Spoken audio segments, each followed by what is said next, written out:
Hey, what is going on, everyone? Welcome to another episode of Skiddy Fishing, and today I'm just going to briefly talk about why go with the DRAGONtail Mizuchi. This video is more or less for those looking for their first Tenkara rod, but honestly, I would argue that for your second rod or even your 10th rod, this is still perfect for most people's collections, and there's a universality to it. I don't even know if that's a word. I fished 55 rods up to this point. This is my very first rod, and it still is that important to me, and it goes everywhere with me on my Western Native Trout Challenge adventures.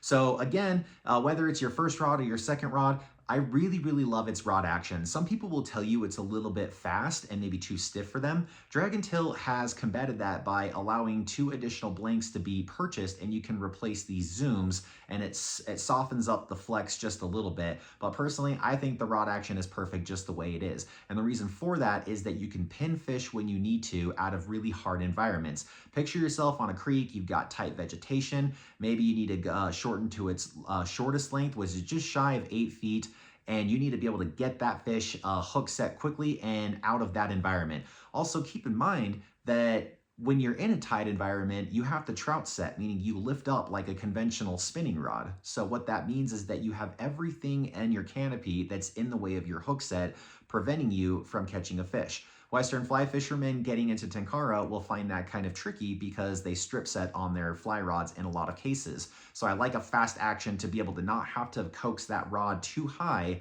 to get that fish into the backbone.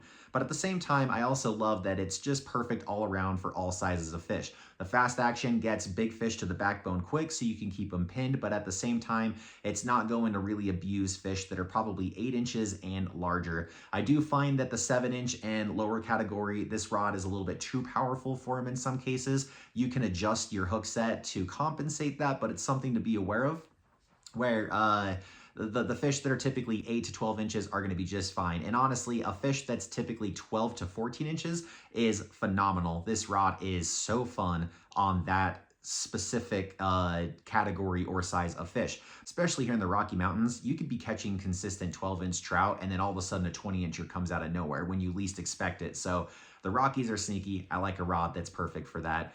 Another thing I really like about it is fly versatility. I can do dry flies of specifically the size 14 to 18, right? So you're big and you're small. I can do hoppers. I can do nymphs. I can do streamers. Even jig streamers are pretty nice on this rod as well. But even like your traditional kabari should be fine. Especially for those that are looking for their very first Tenkara rod. Another thing I like about this is your line versatility with it. Because of its action, it really can cast your furled lines for those that are looking to try furled. Personally, if you're just buying this as your first rod, just get 3.5 level line and thank me later. 3.0, 3.5, 4.0 should be fine. 2.5 might be a little bit light. Tippet rating, perfect from 3x all the way to 5x. I fish 5x almost exclusively for every trout that I fish for, including those 18 to 20 inchers. This rod is very strong for that. The other thing I like about it too, if you're not prepared to get stuck into trees with a Tenkara rod, well, this is the rod you can kind of, maybe yank it just a little bit harder than some others without worrying about breaking the rod tip. I'm not saying you're guaranteed not to, but ultimately I have abused this rod far more than I probably should, and I've yet to break a tip on it. In fact, I've never broken any blank on this Tenkara rod. I've broken quite a few, and this one just, it's so reliable, and that's why it goes with me everywhere. So final thoughts here, guys. I've gone to so many different states so far, just in 2025 alone. I never knew what I was going to experience in the deserts of Nevada. I was looking for Lahontan cutthroat, and I brought maybe 4 or 5 rods with me, but the one that actually made it to the stream, once I could actually analyze the vegetation, was the DRAGOntail Mizuchi. Lo and behold, I'm catching my first Lahontan cutthroat.